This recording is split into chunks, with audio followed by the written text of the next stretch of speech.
Bismillah, assalamualaikum warahmatullahi wabarakatuh.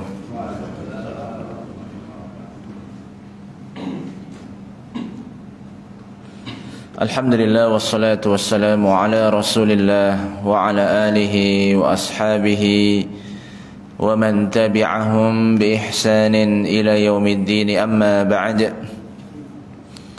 Para jamaah sekalian rahimani wa rahimakumullah, alhamdulillah, kita bersyukur kepada Allah Subhanahu wa ta'ala yang mana pada kesempatan pagi yang mulia ini kita bisa bermajlis ilmu, kita bisa melanjutkan kajian kita yang membahas kitab Bulughul Maram, yang mana kita masih dalam bab sifatis shalah, yaitu hadis-hadis yang menjelaskan tentang kaifiyah atau tata cara salatnya Rasulullah sallallahu alaihi wasallam. Dan pada pertemuan yang telah lalu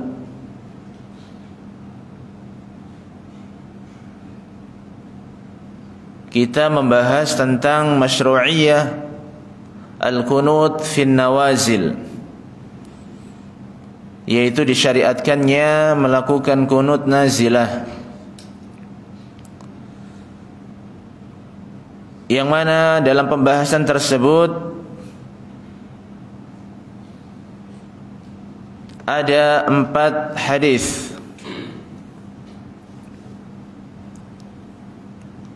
Hadis Anas bin Malik riwayat Imam Al-Bukhari dan Muslim. Kemudian hadis yang kedua riwayat Imam Ahmad dan Imam Ad-Daruqutni. Hadis yang ketiga hadis riwayat Imam Ibnu Huzaimah. Dan hadis yang terakhir, hadis yang keempat, yaitu hadis riwayat imam yang 5 kecuali Imam Abu Dawud.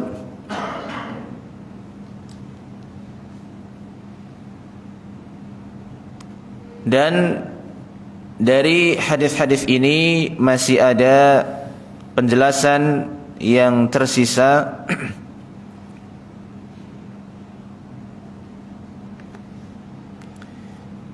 yaitu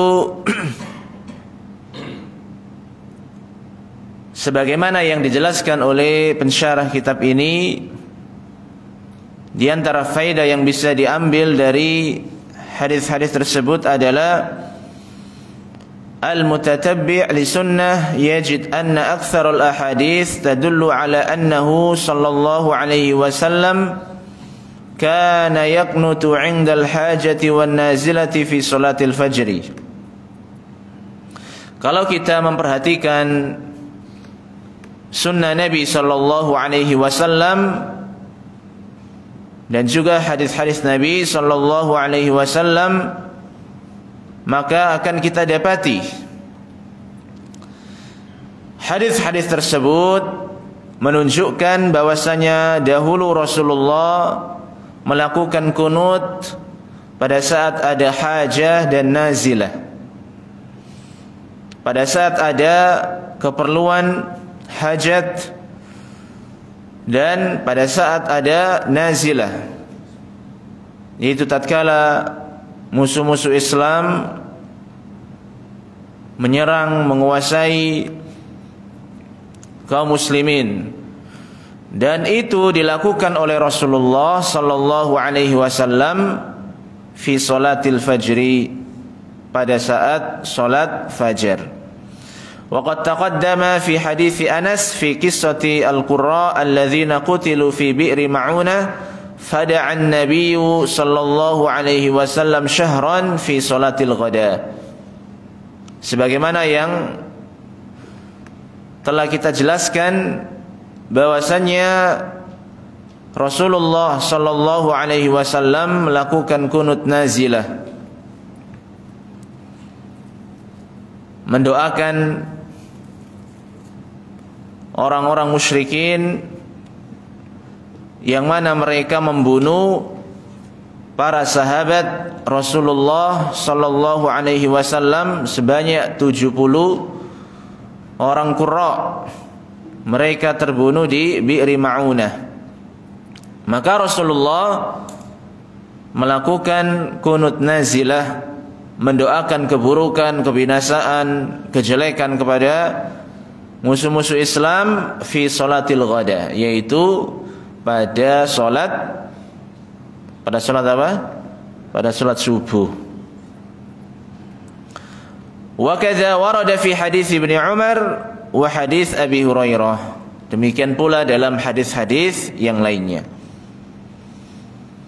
وقد وقع الخلاف بين العلماء في هذه المسألة وهي تعيين الصلاة التي يقنت فيها والتحقيق في ذلك أنه يقنت بعد الرفع من الركوع في آخر ركعة في كل فريضة من الصلوات الخمس التي ورد القنوت فيها لا سيما أول نزول النازلة.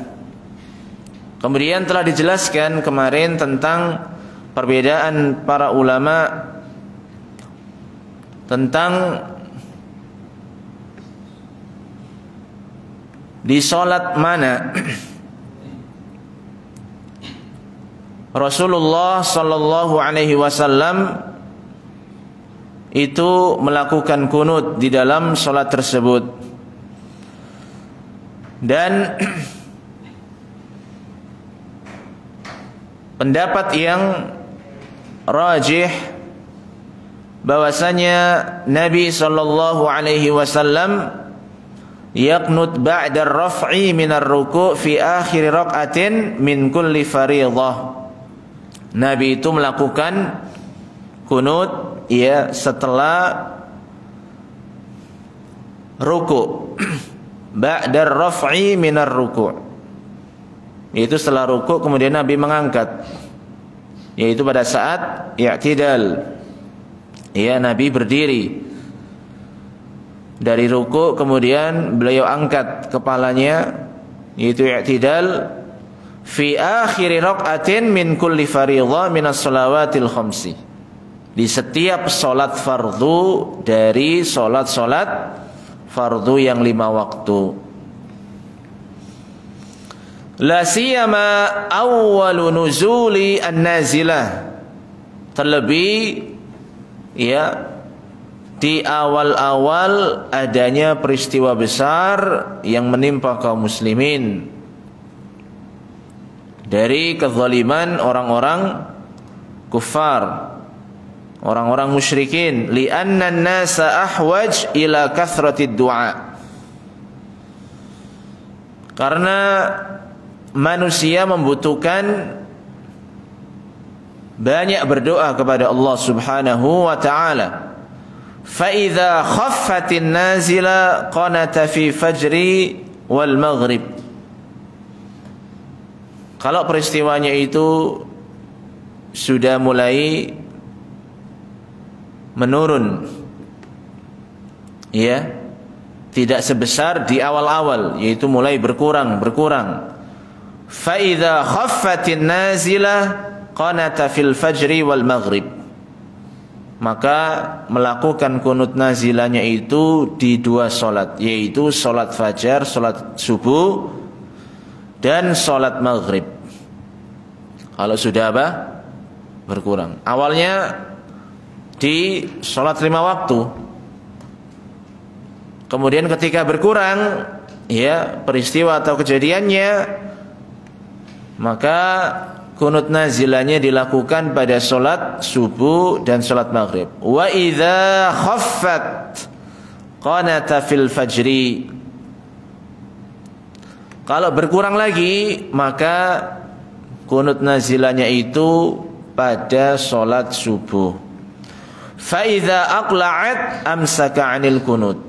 Kalau sudah selesai kejadian besar tersebut, sudah berhenti, sudah selesai, maka tidak melakukan kunut nazilah. Wa qad warada fi hadits Anas radhiyallahu anhu anna an-nabiy sallallahu alaihi wasallam kana yaqnut fi salatil maghrib wal fajri. Dan dalam hadis Anas dijelaskan bahwasanya Nabi sallallahu alaihi wasallam dahulu pernah melakukan kunut nazilah dalam salat maghrib dan salat subuh. Hadis riwayat Imam Al-Bukhari dan Imam Muslim.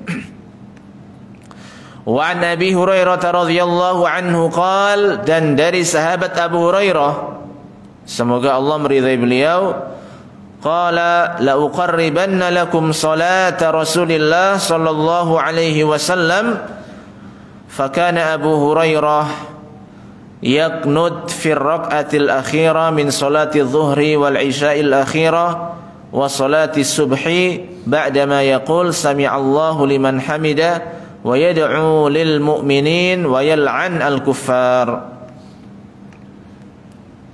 Yaitu hadis Abu Hurairah, beliau berkata bahwasanya aku akan menjelaskan kepada kalian salatnya Rasulullah sallallahu alaihi wasallam.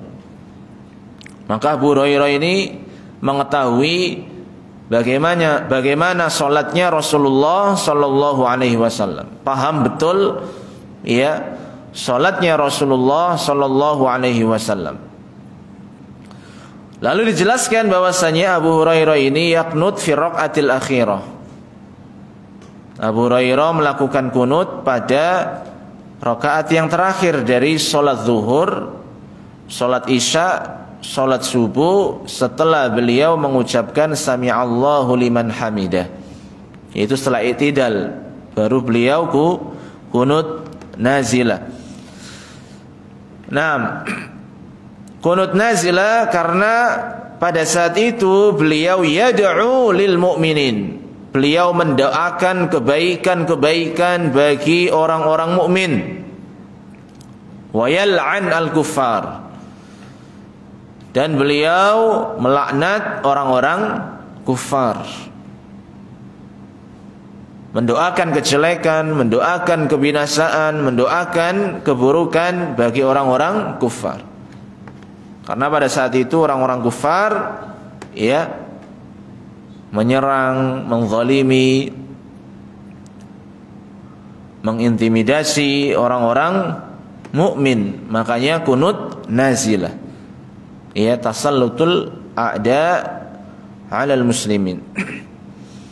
Kemudian faedah yang berikutnya, hadis Abi Malik Al-Ashja'i, yaitu hadis yang keempat. Yang mana kalau kita lihat hadis yang keempat,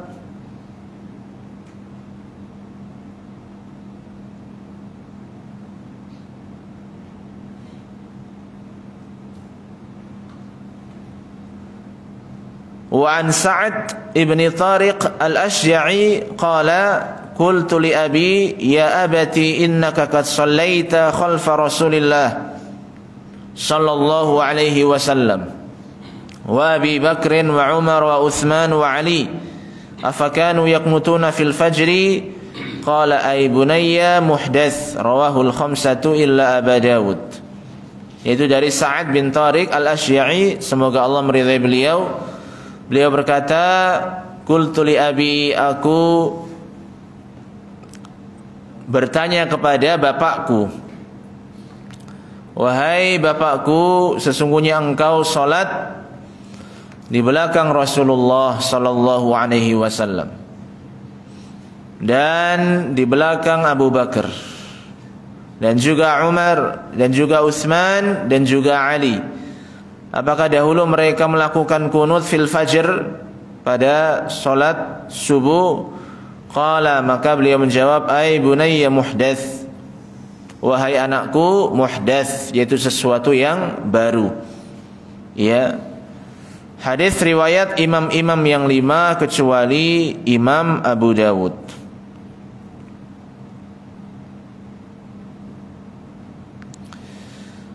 Maka dari hadis tersebut fihi dalilun ala anna al-istimrar fil qunuti fi salatil fajri muhdatsun wa laysa bimasyru'in. Dari hadis tersebut ada penjelasan yang mana al-istimrar fil qunut fi salatil fajr, melakukan kunut dalam salat fajar secara terus menerus adalah muhdats wa laysa bimasyru', sesuatu yang baru yang tidak disyariatkan. Ya, kalau terus menerus. Wa inna ma yaf'alu dzalika 'indal hajati fi ba'dil ahyan. Lianna abahu qad shalla khalfan nabi sallallahu alaihi wasallam wa huwa ibnu 10 sinin wa shalla wara'al khulafa'ir rasyidin radhiyallahu anhum wa lam yasma' ahadan minhum yaqnud fil fajri bighairi sababin. Maka seperti yang dijelaskan, hadis tersebut adalah dalil yang menunjukkan terus-menerus melakukan kunut dalam salat fajar itu tidaklah disyariatkan atau sesuatu yang baru. Ya, akan tetapi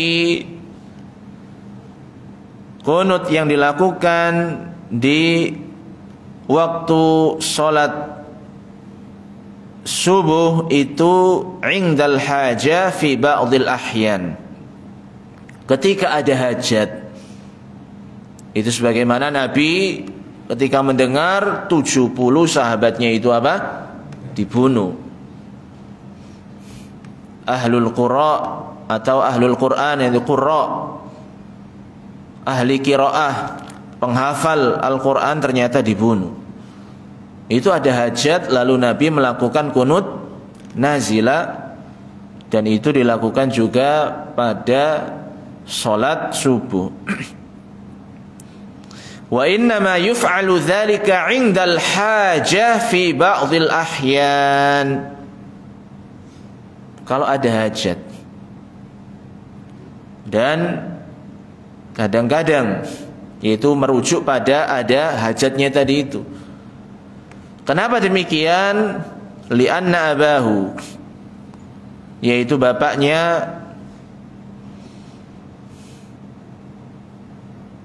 qad shalla, atau dari hadis yang kita baca tadi, ya, itu dijelaskan bahwasanya sahabat tersebut salat di belakang Nabi.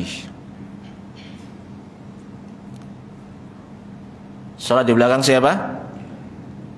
Dan umurnya itu ibnu 10 sinin. Ibnu 10 sinin, yaitu umurnya 10 tahun. Wa shalla wara'a al-khulafa'ir rasyidin wa lam yasma' ahadan minhum yaqnud fil fajri bighairi sabab. Dan juga beliau itu salat di belakang para khulafa'ur rasyidin. Siapa saja itu? Abu Bakar, Umar, Utsman, Ali radhiyallahu ta'ala anhum ajma'in. Beliau salat di belakang para khulafa'ur rasyidin. Walam yasma', dan tidak mendengar ahadan minhum, seorang pun dari khulafa'ur rasyidin itu melakukan kunut di salat fajar bi ghairi sabab, tanpa ada sebab. Kalau ada sebabnya itu tadi, ya, ada nazilah, ya, orang-orang kafir menyerang, menguasai, menzalimi, mengintimidasi, maka itu ada sebab dan ada hajah. Walau kana sunnatan ratibatan lakanat al-himamu wad-dawa'i mutawaffiratan ala naqlihi walam yatrukhu as-sahabatu wala siyamal khulafa'ur rasyidun alladzina ya'ummuna an-nasa wa mithlu dzalika la yakhfa. Seandainya kunut dalam salat subuh itu sunnatan ratibatan, Itu sunnah yang dilakukan secara kontinu, terus menerus. Maka pasti banyak sekali riwayat-riwayat yang akan menjelaskannya, dan juga tidak akan ditinggalkan oleh para sahabat, apalagi para khulafaur rasyidin, yang mereka itu adalah pemimpin kaum muslimin, yang mereka itu adalah imam bagi kaum muslimin. Dan ternyata dalam hadis tersebut, hadis Abu Malik Al-Asy'ari, ya, ternyata dijelaskan bahwasanya tatkala salat di belakang Rasulullah, di belakang Abu Bakar, Umar, Utsman, Ali, itu tidak melakukan kunut pada waktu salat, yaitu subuh. Naam, wa ma warada min ahadits tadullu 'ala al-mudawama fa hiya dha'ifatun la taqumu biha hujjah, thumma hiya mu'aridatun bima huwa aqwa minha. Adapun hadis-hadis yang menunjukkan bahwasanya kunut pada saat salat subuh itu dilakukan mudawamah secara terus-menerus, maka dhaifah. Ya, hadisnya yaitu lemah sehingga tidak bisa dijadikan sebagai hujjah. Ya. Maka ini penjelasan dari para ulama kita. Ya. Karena memang kalau kita melihat ya hadis-hadisnya di sini ada 4 hadis, ya, ada 4 hadis, ya, dan membicarakan tentang yaitu kunut nazilah, kunut nazilah. Taib, kemudian kita lanjutkan hadis yang berikutnya. Ma yuqalu fi kunutil witri. Apa yang dibaca pada saat kunut witir? Apa yang dibaca pada saat kunut witir? Nah, hadis yang berikutnya, hadis yang ke-42 dalam pembahasan sifat salat ini. Berarti luar biasa banyak sekali ini ya. Hadis 42 dan hadis 43 insyaallah. Anil Hasan bin Ali radhiyallahu anhuma qala, dari Al Hasan bin Ali, semoga Allah meridhai keduanya, beliau menceritakan, allamani Rasulullah sallallahu alaihi wasallam kalimatin, Rasulullah mengajari aku kalimatin, yaitu kalimat-kalimat aquluhunna fi kunutil witri, yang aku membacanya pada saat kunut witir. Allahumma hdini fi man hadait, wa afini fi man afait, wa tawallani fi man tawallait, wa barik li fi ma a'tait, wa qini syarra ma qadait, fa innaka taqdi wa la yuqda alaik, innahu la yadhillu man walait, tabarakta rabbana wa ta'alait. Rawahul khamsatu. Wa zada at-Tabrani wal Baihaqi wa la ya'izzu man 'adait. Zada an-Nasa'i min wajhin akhar fi akhirih wa sallallahu 'ala an-nabi. Nah, ini hadis yang ke-42. Jadi Rasulullah sallallahu alaihi wasallam mengajarkan kalimat-kalimat kepada Al Hasan bin Ali, yang mana kalimat-kalimat tersebut dibaca pada saat kunut witir, yaitu Allahumma hdini fi man hadait, ya Allah berikanlah hidayah kepadaku sebagaimana orang-orang yang engkau beri hidayah, wa afini fi man afait, dan berikanlah keselamatan kepadaku, penjagaan kepadaku sebagaimana engkau berikan keselamatan bagi orang-orang, ya, wa tawallani fi man tawallait, dan tolonglah aku, ya, pimpinlah aku seperti, ya, orang-orang yang engkau beri pertolongan dan juga beri bimbingan. Kemudian yang berikutnya, wa barik li fi ma a'tait, dan berkahilah, ya, apa-apa yang engkau beri. Wa qini syarra ma qadait, dan lindungilah aku dari keburukan apa yang engkau takdirkan.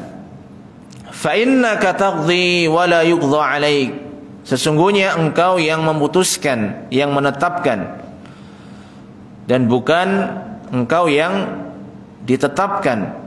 Innahu la yadhillu man walait, sesungguhnya orang yang engkau bela tidak akan hina. Tabarakta Rabbana wa ta'alait, ya, maha agung engkau wahai Rabb kami dan maha tinggi. Hadis riwayat Al-Khamsah, yaitu imam-imam yang 5. Dan ada tambahan dari Imam At-Tabrani dan Imam Al-Baihaqi, wala ya'izzu man adait, dan orang yang engkau musuhi tidak akan pernah mulia. Ya, orang yang dimusuhi sama Allah itu tidak akan mulia. Kemudian ada tambahan dari Imam An-Nasa'i min wajhin akhar, dari jalan yang lain, fi akhirih wa sallallahu ala nabi, ya, yaitu lalu bersolawat, ya, Allah bersolawat kepada Nabi sallallahu alaihi wasallam. Itu hadis, ya, dari sahabat Al-Hasan bin Ali.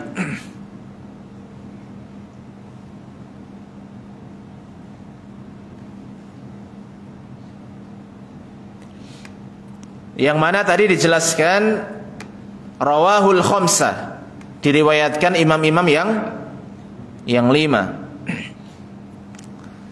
dan hadisnya sahih sebagaimana yang dijelaskan oleh Al-Imam Muhammad Nasiruddin Al-Albani. Ya, beliau menilai sahih hadis tersebut dalam kitab Al-Irwa, Irwaul Ghalil.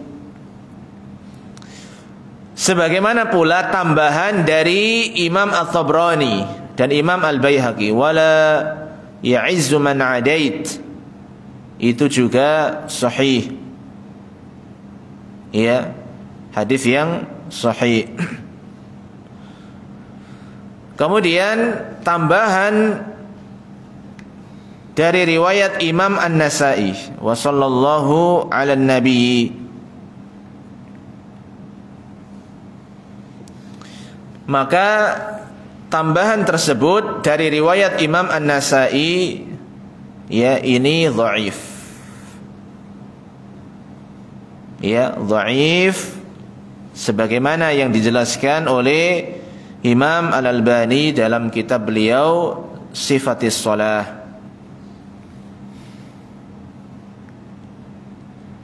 Baik. Ya. Kemudian hadis yang berikutnya, hadis yang ke-43. Walil Baihaqi 'an Ibnu Abbas radhiyallahu anhuma kana Rasulullah sallallahu alaihi wasallam yu'allimuna du'aan nad'u bihi fil kunuti min salati subhi.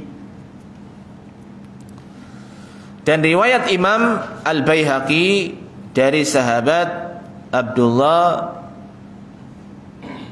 bin Abbas, ya, semoga Allah meridai keduanya, beliau menceritakan dahulu Rasulullah sallallahu alaihi wasallam mengajari kami doa yang kami membaca doa tersebut dalam qunut min salatis subhi, pada saat salat apa? Salat subuh. Wa fi sanadihi dha'fun, dan dalam sanadnya itu ada kelemahan. Artinya hadisnya hadis yang lemah, sebagaimana juga dijelaskan oleh Al-Imam Al-Albani dalam kitab beliau Al-Irwa tentang hadis Ibnu Abbas riwayat Imam Al-Baihaqi, yang mana diceritakan dalam hadis itu bahwasanya Rasulullah mengajarkan doa yang dibaca pada saat kunut dalam salat subuh. Wa fi sanadihi dha'fun, dalam sanadnya ada kelemahan. Taib. Maka berkaitan dengan hadis-hadis tersebut, ya, ada dua hadis. Hadis yang pertama tadi dari sahabat siapa? Siapa? Al-Hasan bin Ali. Ya, dan yang kedua hadis Ibnu Abbas. Taib, dalam hadis-hadis tersebut, ya, maka bisa kita lihat penjelasan, yaitu berisikan doa yang dibaca pada saat kunut witir, dan itu diajarkan oleh Rasulullah sallallahu alaihi wasallam kepada Al-Hasan bin Ali, cucu Rasulullah sallallahu alaihi wasallam. Maka di antara doanya adalah Allahumma hdini fi man hadait, ya Allah dullani wa alzimni al-hidayata, yaitu meminta doa, meminta atau berdoa kepada Allah agar senantiasa diberikan hidayah. Dan hidayah itu ada dua. Wa hadza syamilun li hidayatil irsyad allati dhidduha ad-dhalal, wa hidayatut taufiq allati dhidduha al-ghayyu. Hidayah itu ada dua. Hidayatul irsyad wal bayan, itu kita belajar di sini. Ya, belajar agama, belajar Al-Qur'an, belajar hadis, ini hidayatul irsyad. Kita tahu, mendapatkan ilmu. Ya, sehingga apa? Kebodohan itu hilang, sehingga kita terhindar dari yang namanya kesesatan. Karena kita paham ilmunya, tahu ilmunya, terhindar dari kesesatan. Dan hidayah taufik itu lawan dari al-ghayy, yaitu ada orang yang sudah paham, ada orang yang sudah tahu ilmunya, tapi enggak dikasih taufik sama Allah. Ada perintah enggak dikerjakan, tahu itu perintah dan hukumnya wajib, ternyata dia enggak dapat taufik, hidayah taufik, maka enggak dikerjakan perintah yang wajib tersebut. Dia tahu itu haram, dilarang, karena dia enggak dapat hidayah taufik, maka dilanggar. Nah, ini namanya hidayatut taufik allati dhidduha al-ghayyu. Sudah tahu tapi tidak bisa, ya, melaksanakannya apabila itu perintah. Sudah tahu itu tidak boleh dilakukan, ya, ternyata apa? Dilanggar. Nah, kemudian juga wa'afini fi man afait, ya, yaitu berikanlah afiah sehingga terbebas dari kekurangan yang ada kaitannya dengan dunia ataupun agama, ya. Kemudian juga Afiyah itu yang menyelamatkan seseorang dari fitnah syahwat dan fitnah syubhat. Ya, fitnah syahwat yang membinasakan dan fitnah syubhat yang menyesatkan. Ini nggak bisa kita lari dari dua godaan ini, dua fitnah ini. Makanya kita senantiasa meminta wa'afini fiman afait wa tawallani fiman tawallait, ay kun li waliyan wa mu'inan wa nasiran. Ya Allah, jadilah penolong bagiku. Ya, tahfazuni an kulli mukhalafatin wa nadharin ila ghairik. Jadilah penolong bagiku yang mana engkau selalu menjaga aku dari yang namanya penyelisihan, ya, dan melihat kepada selainmu.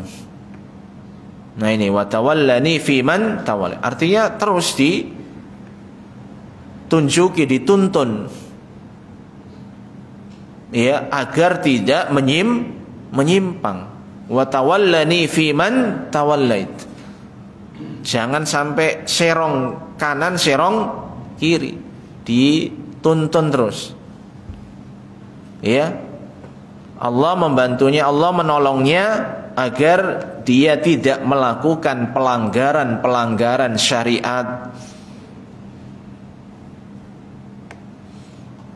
Wa barik li fima a'tait, anzil barakata fima a'taitani minal ilmi wal mali wal jahi wal walad wa ghairi dzalik. Ya Allah, turunkan kepadaku keberkahan atas apa-apa yang engkau berikan kepadaku. Ilmu, berkahi ilmu yang engkau berikan kepadaku. Al-mal, harta, maka turunkan keberkahan pada hartaku. Wal jah, yaitu apa? Jabatan, kekuasaan. Itu meminta keberkahan dari Allah. Kalau jabatan enggak berkah itu jadi musibah. Ya. Wal walad, demikian pula meminta keberkahan untuk anak-anak kita agar menjadi anak-anak yang soleh dan solehah. Nah ini wabarik li fima a'tait wa qini syarra ma qadait, dan lindungilah aku dari kejelekan apa yang engkau tetapkan, apa yang engkau takdirkan. Di sini yang perlu diperhatikan bahwasanya takdir Allah itu baik. Takdir Allah itu baik dan tidak ada yang buruk. Sebagaimana yang dijelaskan oleh Rasulullah dalam hadis riwayat Imam Muslim, wasyarru laisa ilaik, dan kejelekan itu tidak datang kepadamu. Artinya Allah itu, ya, ketika menetapkan dan mentakdirkan pasti mentakdirkan yang baik. Cuma dalam pandangan manusia, dalam perspektif manusia, kadang takdir Allah yang baik itu dianggap jelek. Ya, ketika ada kecelakaan, ketika ada musibah, ketika sakit, nah itu menurut manusia dianggap jelek. Padahal kalau kita renungkan, kita perhatikan, maka kita akan dapati semua yang ditakdirkan oleh Allah itu pasti mengandung kebaikan bagi kita. tidak ada yang jelek. Ya, tidak ada yang jelek. Maka meskipun dalam pandangan manusia apa yang Allah takdirkan itu jelek, maka pada hakikatnya takdir Allah itu adalah baik. Cuma dia belum nyampe aja gitu loh. Ya, belum nyampe pikirannya bahwasanya apa yang Allah takdirkan ini adalah sesuatu yang baik. Karena apa? Akal manusia itu terbatas. Dan dianggapnya kalau uangnya hilang, wah terus apa sih ya? Kecelakaan, padahal nggak ada yang apes, nggak ada yang sial, semuanya itu baik. Kecuali orang yang melakukan perbuatan dosa dan maksiat, itu baru dia akan mendapatkan keburukan sebagai balasan atas perbuatannya. Ya.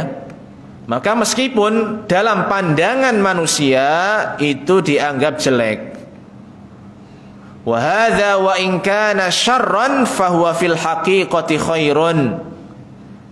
Meskipun dalam pandangan manusia itu jelek, takdir Allah tersebut, maka pada hakikatnya adalah takdir Allah tersebut baik. Li'annahu yantawi tahtahu hikamun 'azimah wa masalihu katsiratun lil 'abdi. Karena apa? Dalam takdir Allah itu pasti tersimpan hikmah-hikmah yang sangat agung dan maslahat-maslahat yang sangat banyak bagi hambanya. Ya mungkin jamaah sekalian ya, pasti pernah mengalami hal tersebut. Apa yang kita anggap buruk, ternyata setelah itu dengan berlalunya waktu ternyata apa? Takdir tersebut malah dianggap takdir yang baik sekali. Karena manusia itu serba terbatas. Akalnya ya meskipun mendewakan akal, katanya akalnya paling baik, ya tetap saja nggak bisa menjangkau apa yang ditakdirkan dan dikehendaki oleh Allah Subhanahu wa ta'ala. Ya. Bahkan ketika kita mungkin ya terjatuh atau tertimpa musibah, itu kita mikir kadang harta hilang, ya, anak juga, kesehatan, tapi ternyata kejadian itu mampu menyadarkan dia dan menjadikan dia bertaubat kepada Allah. Itu sudah kebaikan luar biasa loh itu. Daripada dia punya harta, punya pangkat, punya jabatan, tapi nggak sadar-sadar, sudah dikasih dalil tetap aja ya, nasihat, mau'izah, nggak berubah-ubah. Akhirnya ada musibah atau apa yang semisalnya, baru dia sadar, ya Allah, dulu ternyata benar ucapannya umpama Bang Mo ini ya.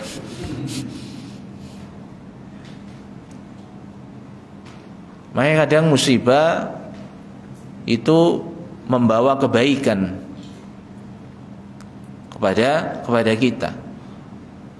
Ya, jadi intinya di sini wasyarru laisa ilaik. Semua takdir Allah itu apa? Pasti baik. Meskipun dalam anggapan manusia dianggap jelek. Ya. Taib. Kemudian fa innaka taqdi wa la yuqdha 'alaik. Karena engkau yang memutuskan dan engkau tidak diputuskan.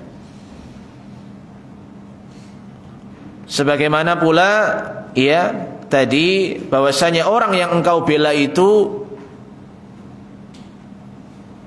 tidak akan terhina.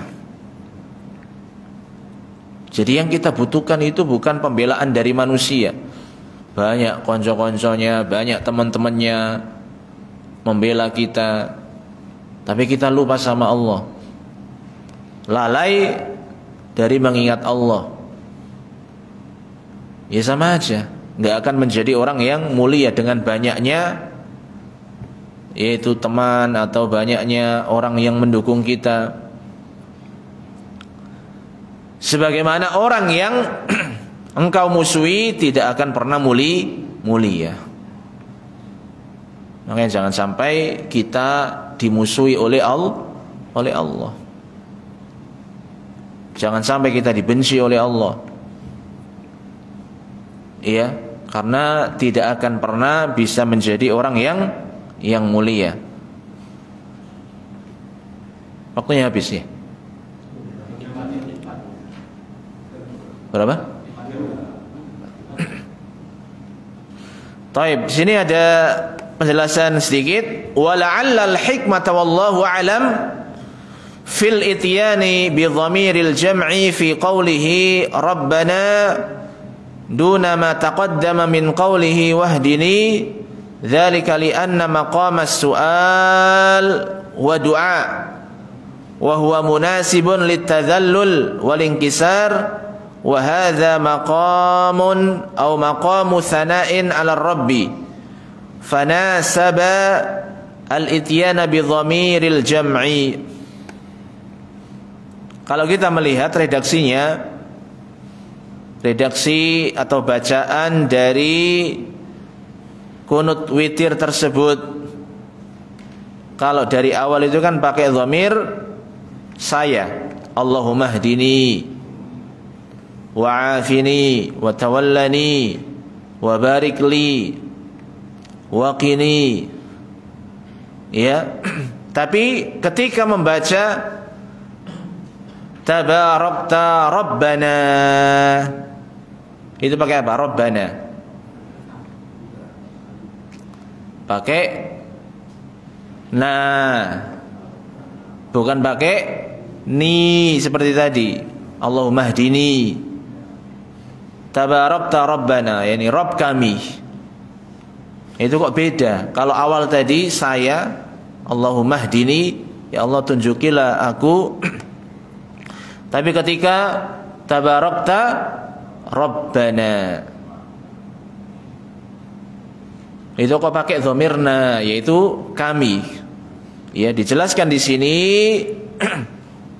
bahwasanya ihdini ila akhiri itu makomnya adalah dia meminta, memohon dan berdoa kepada Allah, sehingga apa?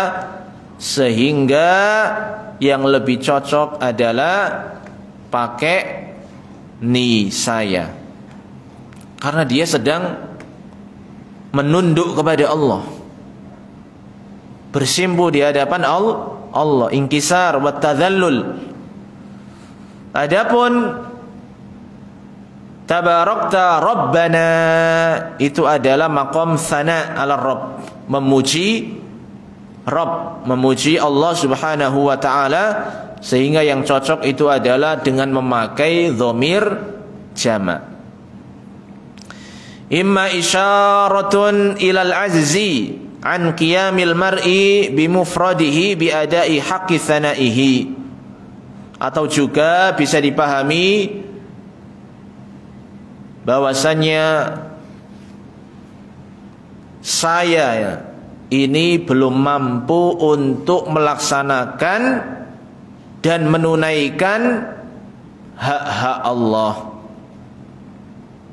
Kalau sendirian saya tidak mampu. Ya, au isyaratan ila rif'a bi hadhihi al-idhafa asy-syarifa ila Rabbi jalla wa ala. Ya. Atau mengisyaratkan kepada ketinggian dengan adanya idhafa yang mulia kepada Rabb.